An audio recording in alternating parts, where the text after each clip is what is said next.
Alrighty, we got why I stopped watching red pill content from your boy Noah Dennis. All right, this popped up on my YouTube feed, and I was like, "Oh, this could kind of be relatable." Uh, Let me see what he's got to say. About 5 years ago, I discovered the red pill. And like most guys discovering this literally happened right after I got my heart broken by a girl. And your boy Mhm. needed answers on how to be a player. Yeah, And that's exactly what I got. bro, this is about the same time when I started watching all of these guys too. But throughout this journey, it came at the expense of me never taking time to develop a moral compass of my own worldviews in dating and many other areas of my I would say most people don't really have a moral compass unless they were brought up by like two like decent parents that have decent jobs that have like an okay that made like an okay life for themselves. uh and a lot of the times people are just brought up by single moms. Not to say that like that's bad or anything, but if you're just hedging your bets, like why would you want to get brought up by one person as opposed to two? um I think most people uh don't really have a moral compass, and they have to figure it out through their own life experience because it's super easy to watch a lot of YouTube content that these guys say this, that those guys say that, and for you to consume it and without any life experience or convictions of your own.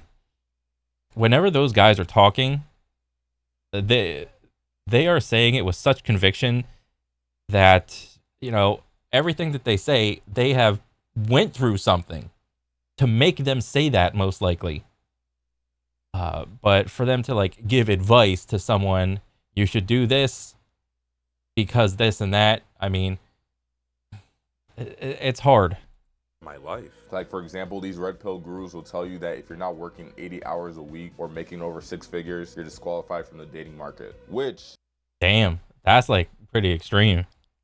is a complete psyop. And although there was some truth in what these people were saying, if not careful, you can take these gurus' words as gospel and it could send you down a destructive rabbit hole of piggybacking off their lives instead of your own. Yeah. Like that whole statement, unless you're working like 80 hours a week and making six figures, you're out of disqualified from the dating market. I think one effect that can happen, it's not necessarily what does happen, but can happen, is like, let's say they say some extreme ass shit, like that's like zero, this is like 100. Like, let's say what they said is, work 80 hours, make six figures, and that's like 100. Like, that's the statement. Not everybody is going to do that, and I would bet like maybe a very, very small percentage of the people would actually do that. Um, but if you like better yourself in some way, like let's say you're like just chilling, and you take that statement and cut it in half, and you're like, oh, you're just like kind of coasting by in life, and you did like a little bit better because you heard that statement. I think that's fine. The effect of the statement, um, you can like examine the effect of it, like probably through like a bell curve, like a normal bell curve. Um, if you like bettered yourself a little bit, it doesn't have to be in the form of work or whatever. It could be like in some way. Maybe if you want it to be work, I mean that's fine. Spend more time working. Spend more time like actually going to the gym.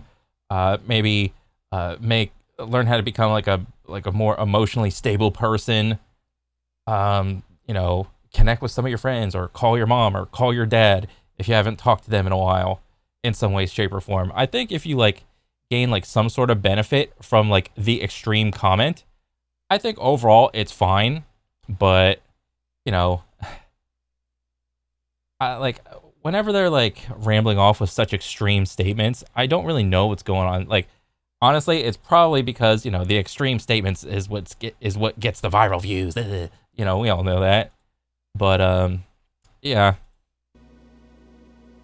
And I know when you read the title and thumbnail, you see all these inspirational people like Hamza, Andrew Tate, but these people that are at the top of the manosphere space, they have a lot of good takes. Like, for example, Yeah. you should not do drugs, you should not eat junk food constantly, you should be in the best shape of your life, you should not put women on a pedestal. Just overall, generally good advice that universally all of us guys can agree on. If you're not careful, you can take every single word they say as gospel, because let's say Andrew Tate or Hamza, for example, they like to speak in absolutes. And so from Hamza, from what I'm noticing, yeah.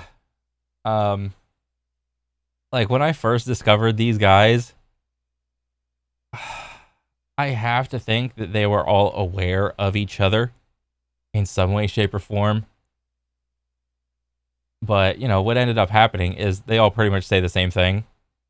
And, once I initially got my fill of one type of content creator in the red pill manosphere, and then I started, like, my YouTube feed was just like, oh, you like this? Here's some other channels that spew this stuff. I was like, okay, let me see what this guy's gonna say. Oh, he has the same talking points. And then I would listen to like some other channel, and then that one says the same talking points, and it's like, okay. And that honestly went on for like many years, but like in the beginning, damn, was it entertaining? Because I think I got my first like taste of the red pill through the Fresh and Fit podcast, and I was like, oh, what's going on? What's with all these like pretty ladies and these two dudes like trying to tell them, oh, women deserve less and all that shit? And I was like, bro, I was hooked. Like a lot of people were. Notice from like the Chris Williamson interview, or from this one YouTuber, I'll put his thing on the screen. Not everything they say is gospel. Like, yes, some things they say is true, but if you take everything they say as gospel and try to apply it to your life, it's not gonna work in the same way. And so the manosphere and red pill content is very appealing to us for a multitude of reasons. Like, oh yeah, and the target market is very specific as well. If you were to look at the not the statistics, the demographics of all the viewers for this type of content, I guarantee you it's like 99.99999 men. Guaranteed. There's probably like 0.00001 women watching this. Find you at a dark space in your life where, like, let's say you've gone through a breakup, let's say you're going through relationship issues, which most of us have probably discovered. And also the target demographic is probably young men that have nothing. They have like a whatever job. They have no motivation. They probably don't work out, and maybe they don't have a girlfriend. And yeah, and surprisingly, there's a really high market for the content that they were talking about. The red pill because of that. That's where they come into place. Like, I remember when I first got my heart broken by this one girl, the first person I started watching was Alpha Male Strategies. And I'm not gonna lie, when I first started hearing his advice on like, don't take these girls serious, sleep with as many girls as possible. At least 50 girls as a guy. You need to have sex with at least 50 girls as a guy before you even consider slowing down. Which is so funny. Talk about that all the time. It's controversial. And that's only advice for degenerates. You know what I mean? But to me, it was so brand new because it broke out of the conventional advice that you normally hear society or your parents or media saying that you should always put girls on the pedestal. Like, you see this in movies all the time. But when someone actually breaks that norm and is giving you unconventional advice that you wouldn't hear anywhere, and this is before the red pill even became mainstream, mind you, that is like mind-blowing to you. So naturally, you're gonna start watching this person more often because it's a breath of fresh air, and you're gonna start taking on the same worldview as that person. And not only will it make you literally like a minion, but someone. But you can't really repeat the same talking points in the same way that they do in normal people life, because if you do, you will quickly realize how much of a cartoon character you sound like. one who has no thought of their own and just goes based off of what other people are saying on the internet. And hell, even with me, I'm considered a self-improvement YouTuber, but the thing is, I want you guys to disagree with me, dead ass, because I'm only 21. My worldview is extremely limited, and I do have an opinion on certain things that I agree with and things I don't agree with, but I don't have enough life experience to even give you guys the best advice. I just tell you my experiences, what I think is the best way to go about specific things depending on the topic of it. And then if bits and pieces of the advice I give you applies to you and it's actually helpful, then by all means continue using what's working for you. But not everything these people say on the internet, including myself, is gonna work for you. Like, I'll give you an example. I made a video months ago about video games and the dangers of it and why you should quit playing video games. My take on video games is kind of like, but it's changed over the last couple of months, right? So for example, I mean, like Andrew Tate says all the time, what does he say? Like, don't play video games and blah, blah, blah. And then, oh, surprise, surprise, you do like a tour of his house. And then what do you see? He really likes fighting games like Super Smash, Tekken, so on and so forth. So, yeah, it's just a bunch of bullshit. It's all performative. A lot of the things that, well, some of the things they talk about is probably true. And then other things they try to stretch a little bit and to try to make like stupid correlations that don't even exist, to like, you know, they figure out their target market, they figure out the characteristics of their target market, and they try to paint their target market with one big broad brushstroke, and they try to like improve that brushstroke. You know, if this is your life, you play video games, you're not good with women, you're not good with money, you have a dog shit job, you work at Walmart, you work at McDonald's, blah blah blah. And they try to fix that one person that they see in their head. But, you know, you look at, like, Andrew Tate's life, and he's like, bro, I'm fucking sick at Super Smash Brothers. I'm sick at Tekken. It's like, how are you really good at these games unless you've, like, got good at them and practiced at them? Don't you say don't play video games? Oh, so all that shit you were saying before was purely performative and you didn't mean it? Oh, okay, I got you, dog. Well, a lot of self-improvement YouTubers, especially Hamza, I think he's like the one that started this, would make a fuck ton of videos on why video games are bad for you, why you're a loser if you play video games. I think that only applies to people who are addicted to video games. You know what I think? I think that person, I watched like a little bit of Hamza. I didn't really get fed a lot of those videos, but I think one of the reasons that he's taken a hard stance against video games is because I think he used to like video games. And what I have discovered in just life is like a lot of younger people that are just simply younger than me that were brought up on video games. There was a time where they were super into games. And then for some reason, through like inflation, the economy, whatever, their own personal situation, they couldn't keep doing the hobby that they liked, so they simply had to give up on the hobby. And, you know, it's like kind of more or less quitting, like cold turkey. But since that hobby had taken such a foothold in their life at such a young age, there's a lot of like sentimental value with like that hobby. You know, I mean, shit, I'm 35 and I still play video games. Whoop-de-fucking do. I was brought up on video games, Pokemon cards, Game Boys, and all that shit. And I can kind of relate to people that grew up liking video games, and then for whatever reason, they just, you know, had to slip out of it because it's more or less like it's kind of an expensive hobby. New game comes out at $60. What do you want to do? You want to play the same game as all your friends. You know, if you have like one or two friends that, you know, their parents got money, they always ask their parents for money for new game, and you're trying to keep up with them, you simply can't. And, you know, as time goes on, they just let it go. They let their favorite hobby go. And because of that, I think that's what Hamza was kind of maybe alluding to. So maybe he just was like, maybe he just had that period in his life, and now he's just taking a hard stance, like, oh, video games are bad, don't play video games, blah, blah, blah.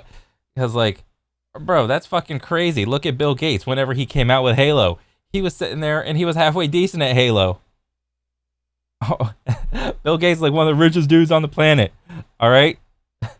Fucking Elon Musk plays video games. All right. I'm not saying because he plays video games he's super successful. That's not what I'm saying. Okay. But to just completely go cold turkey on like a hobby that you like is kind of ridiculous, especially when you apply it to extremely rich people. All right. Rules for thee, but not me. Or anything instant gratification related, and just makes that the standard for their lives. If you neglect every other area of your life, whether it's your hygiene, your grades, whether you're in school, work, whatever it is, and you're just playing video games 24/7, then yeah, you're bugging. You're Yeah. cooked. But because I use my experiences and being a video game addict myself, I used to think, just like him, if you play video games just for 1 hour a day, you're a complete loser. That was originally what I thought. But now that I'm starting to realize that video games isn't inherently bad, No. it's more so the person that's utilizing it that needs to like take a break from it, you know what I mean? Yeah. So if you're playing video games and still getting what you need to get done, by all means continue playing. But if it's like, And also, I can refer back to my previous statement of like the extreme polarity of the comment, like stop playing video games.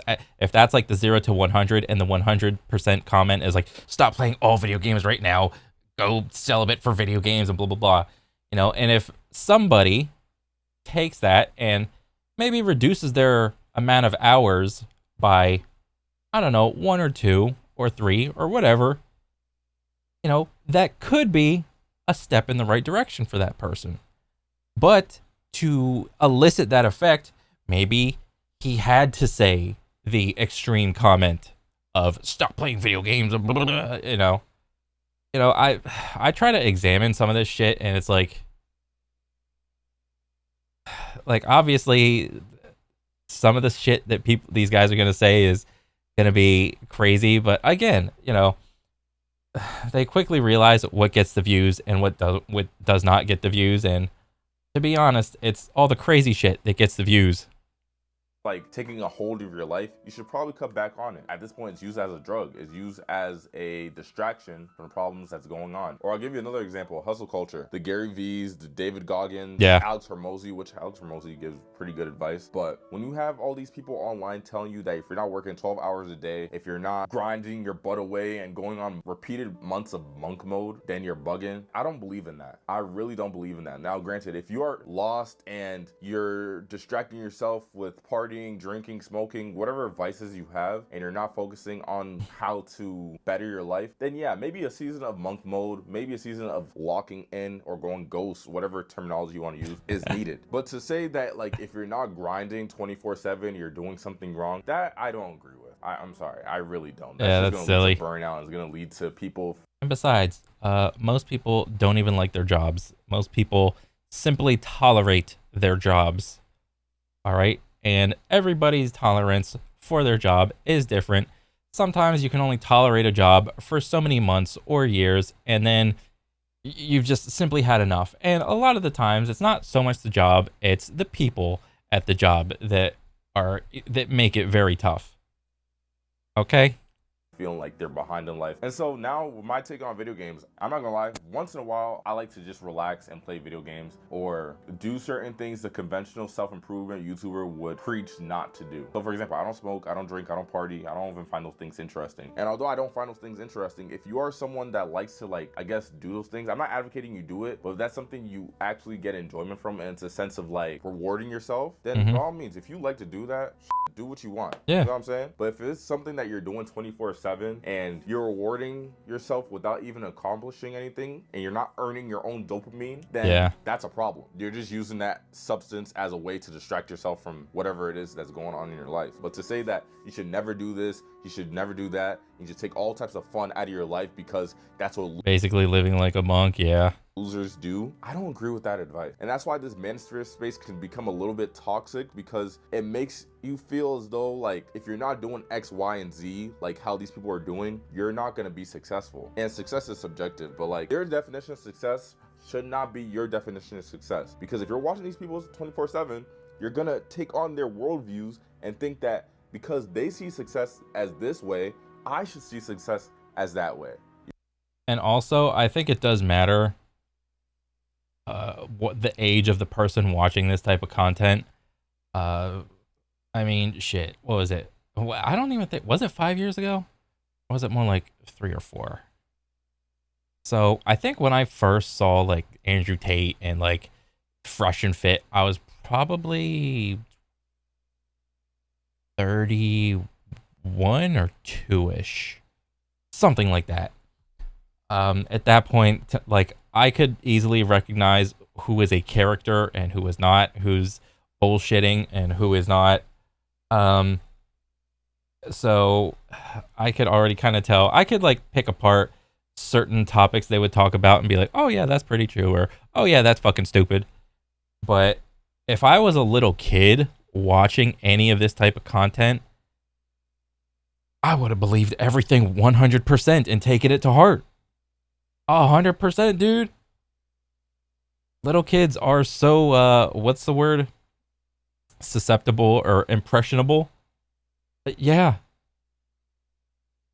You feel what I'm saying? I hope that made sense what I'm saying, but my point is stop taking these people's words as gospel and only take bits and pieces of their advice that is universally agreed upon that's good, and Yeah. the ones that don't apply to your life, just experiment, see if it works for you, and if it doesn't, disregard it. Because although as men we have similarities and similar experiences, not everybody's life is exactly the same. It's like a training regimen, like in the gym. If I'm putting you onto a workout regimen that I personally do that works for me, doesn't mean it's gonna work for you. So you gotta do your own due diligence and find out what workout routine, what schedule you need to follow, what type of diet works best for you. Because if you work out like me, you're not gonna look exactly like me. And I look like a fucking beast. Maybe some of you guys too, but like I'm just tooting my own horn right now. Yeah.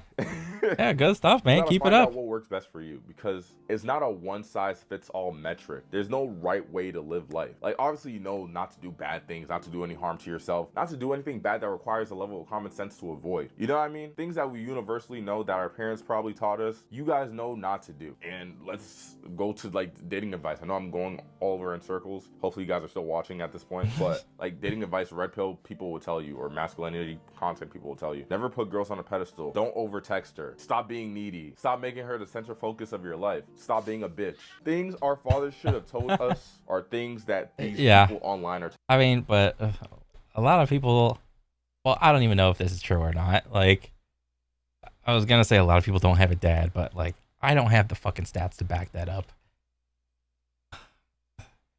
Like, I know a lot of people around me that are in marriages and they have kids, and you know, I could easily see, you know, oh, this person is happily married and they're staying with their wife, and you know, they're doing their normal thing. But if you look on some of these YouTube channels, it's easy to see that, or it would be easy to think that once you know, conception happens and you know all that shit, it's like, oh, the guy just dips out and it's just, oh, another single mom is born. That would be what would, you know, it's very easy to believe that. I don't know how true that is, like how many single moms there are in at least the United States versus like how many people are like at least still together and like doing something about their kid. They're not leaving their kid like being raised by like one parent or whatnot. But yeah.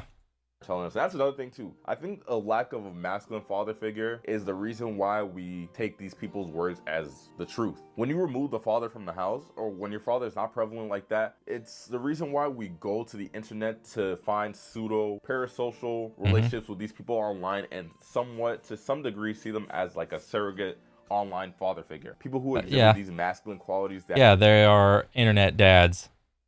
Back in the day when I watched cartoons, Goku was my TV dad, or Bill Cosby was my internet dad, or not internet, but you know, TV dad. Same thing with who was the Steve Urkel show, Family Matters? Carl Winslow. He was another like TV dad. that we didn't get in our lives is the reason why we tend to like look for it online. And I'm not saying like it's bad to look for advice online. I don't want someone to misconstrue my words, but you should take bits and pieces of that person's life and see what's applicable to yours. Because again, it's not a one size fits all metric. And understand that if you are watching this 24, I would also argue that the shit that they are saying, whenever someone needs advice, they need advice on probably more likely like taboo subjects, like, oh, this happened to me today, what should I do? Whenever I would try to ask my dad for advice about like girls, he would always say, keep it in your pants, keep it in your pants, or if you got to take it out, put a rubber on it. He would say stupid blanket statements like that because it's like, oh, I think back and it's like, well, what did you do, Dad? And I'm not even gonna talk about my dad, but like whatever. But usually when someone goes to their dad for advice, it's usually for like a very personal like situation that happened, but the advice that these guys are giving you are just general. And general advice is like, nah, whatever. It's like, throw it all out there and maybe something will happen. But it's like anytime you need advice, you need like a specific thing, I would say. 24/7 and not living life for yourself, you need to touch some grass, literally. Like, don't let other people's worldviews dictate how you live your life. But yeah, seek out an adventure for yourself. Like, I know it sounds corny when I say this, but seek out a life for yourself outside of this manosphere content. Take bits and pieces of that person's advice that applies to you. I think one of the reasons I stopped watching manosphere shit is because they all sound the same. Yeah, they all have like their own little different extreme statements, but honestly, I just got bored. Like entertainment wise, purely entertainment wise, I am just bored. I know what you're gonna say. That's literally it. You and that you agree with, and if it doesn't, make your own worldview. Don't be like how I was in the past, where I would constantly consume this shit 24/7 and not have an opinion of my own. It was just regurgitated information from what people would say on the internet. That's literally what it is. If you look at some of these cringy ass TikTok creators or YouTube creators, no one really stands out because you're just copying and pasting, and I'm guilty of this too. They're just copying and pasting what they see on the internet and regurgitating what other people are saying without even living it themselves. You know what I mean? Yeah. So develop your own moral compass of how you see life and how you would navigate and make decisions in a way that's congruent to your own belief system, not someone else's. And yeah, that's about it for this one. I didn't want to make this video too long. I was just rambling on. But Yeah. if you guys found value from this, please don't forget to like, comment, subscribe, share this with a friend who's constantly consuming red pill content 24/7. Dream big and take action. I'm gonna see you guys. Peace. She, man. About 5 years All right. ago, I just Yeah. That's pretty cool. I mean, I was kind of in the same boat when this YouTube or this like video popped up. I was like, oh, somebody else that stopped watching this shit. I mean, I don't know. I just thought it was relevant, and I just thought it was like, oh, maybe they're gonna be like me. So, I mean, for the most part, it kind of was. I mean, a lot of these people, I mean, I guess are still like out there creating content in whatever way, and I don't know. They had their time in the sun for a little bit, and now it's like, oh, I know what the red pill guy gonna say. He's gonna say something crazy. So after he, keeps on saying the crazy shit, the normal stuff that comes out of his mouth, it doesn't sound so crazy anymore because it's normal. At least from my perspective. I don't know. Me personally, I'm just bored of that content. So, I mean, it's whatever. But overall, good video. Like it. And hope you make more, dude. But yeah, that's pretty much for me. I'll catch you guys on the next one. All right? Later.